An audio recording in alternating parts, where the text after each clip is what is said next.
is Tim with Online Big Blue, bringing you the best in New York Giants sports talk and entertainment. We are doing a quick video podcast today because of the fact that George Young was elected to the centennial class of the NFL Hall of Fame. I am a big George Young fan. I actually met the gentleman twice. I met him once before the '90 Super Bowl, and it was interesting because I had a good 15-20 minute conversation. I was still in school, and I had a 15-20 minute conversation with the man about his 1982 draft choice of Butch Woolfolk out of Michigan. And I had a lot of questions for him about that draft choice, and he was actually very cordial. He answered all my questions, and it was a fantastic conversation. Then I met him again 7 years later in 1997 at an event when he was named the NFL Executive of the Year, which was great because then I was working professionally for ESPN. And I went up to him and I introduced myself again, and I said, I wanted to, just to reintroduce myself. I said, we met a long time ago before the '90 Super Bowl. He stopped, he looked at me and said, Butch Woolfolk. And I said, yes. I said, I must have made an impression that I badgered you enough about Butch Woolfolk that you remembered who I was 7 years later. A lot of people, probably Giant fans now, don't know about George Young. George Young came over to the Giants basically in the early 70s. The Giants were floundering. I mean, they were a terrible team. And then after the 1978 miracle of the Meadowlands, where the Giants, of course, and Joe Pisarcik fumbled it away, that really finally solidified with Wellington Mara that he had to, kind of get with the times. The franchise was in its doldrums, and he really needed someone that could bring it out, bring the storied franchise back. So he spoke with Pete Rozelle, and Rozelle recommended George Young.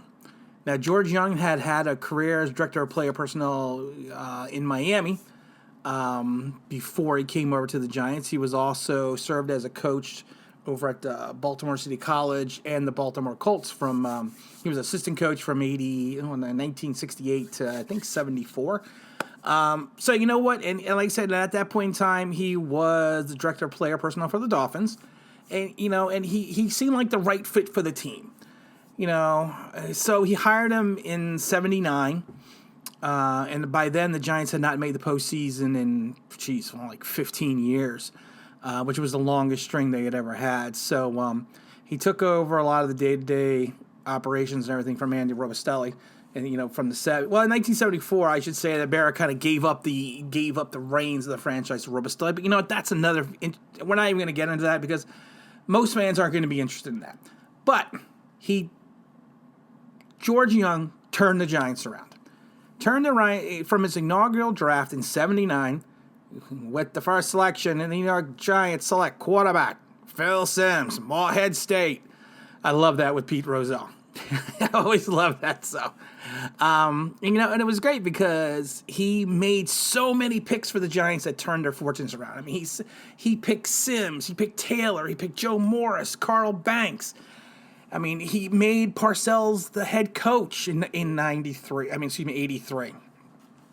So, and his drafts in the beginning were basically legendary. I mean, he had a total of 119 players that made the club at one time or another just from his draft choices. He brought the team back, to in 86, in 90 to win the Super Bowls. He was the only 5-time NFL Executive in the year of 1984, 1986, 1990, 1993, 1997. I mean, he was a success for the Giants. I mean, his total record with the team was 155, 139, and 2. And like I said, he really is what turned the whole franchise around. And we owe a lot of our success in the 80s and early 90s to George Young. And, and like I said, he retired over in 97, and then in 98 he turned over the team to Ernie Accorsi. And I think we kind of know what happened there. But one of the things that people don't realize about George Young, no matter, yes, he was great, but he also had his flaws. I mean, he replaced Bill Parcells with Ray Handley. So, I mean, that's something right there. And he won a total of 14 games in 2 years. His free agent pickups were not the greatest. And honestly, there was a stretch of I think 5-6 years where I think it was from 91 to 90, to 96, where he had 6 consecutive, first round draft choices that would be considered busts. But he did find players like Strahan and Armstead and, Charles Way and Monty Toomer, Tiki Barber, so while he missed that period of time on those number ones, he really did find, the gems at the bottom of the draft. So, I mean, he was really the person that you could say that revived the Giants. Now, we take a look at the current situation we're in now, and you hope some ways that Gettleman is going to be the George Young for us in the 2020s. Hopefully he's finding those diamonds in a rough. Hopefully he's finding those players in the draft. And like I said, it's, it was just, it's just, we need something like that. We need something. We need a general manager that is going to come in and really show to us, how to lead the way, how to move the franchise forward. And like I said, my personal experiences with Mr. Young is, like I said, I only met him for brief periods of time. But like I said, he was always cordial. He was always engaging. He did pass away, I want to say early in life, but he was only 71. He actually had a rare brain disease, I believe. And he passed away, in 2001. But you know what, like I said, he was always a gentleman. And I think as a 5-time NFL Executive of the Year, an NFL champion, he won with championship. He won with Baltimore in 1968. And then he was also a 3-time Super Bowl champion, as well. So, I mean, it's very well deserved that he has gotten finally the call to the Hall. And I'm glad for him. I'm glad for his family.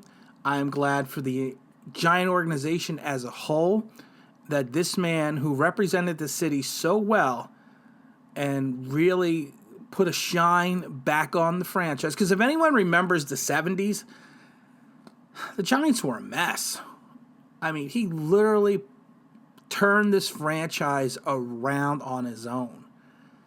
And he was only the director of player personnel over Miami for 3 years, and then he became the general manager of the Giants in 79. I mean, that to me is crazy. That is, So you take a look at Joe Judge and everything that's going on, and you hope, maybe Gettleman's following the format of George Young, hiring a young coach like George did with Parcells, bringing in a young staff. Most people don't remember that or know that Belichick was actually on the staff already as a special team. He came in, I believe he came on, I can't remember if it was 79 or 80 as a special teams coach under Ray Perkins, and he worked with Parcells. So that's why that relationship was there. So you know what? He brought in the staff, he brought in the organization, he brought in the championships, he brought the pride back to the Giants. And we applaud the NFL for finally reaching out and doing what was right and adding New York Giants general manager, 5-time NFL Executive of the Year, George Young. And again, George, I know you're looking down, you're smiling, and we really do appreciate everything that you did for us as Giant fans, and it is about time. Again, this is Tim with Online Big Blue, bringing you the best in New York Giants sports, talk, and entertainment, and thanks for listening.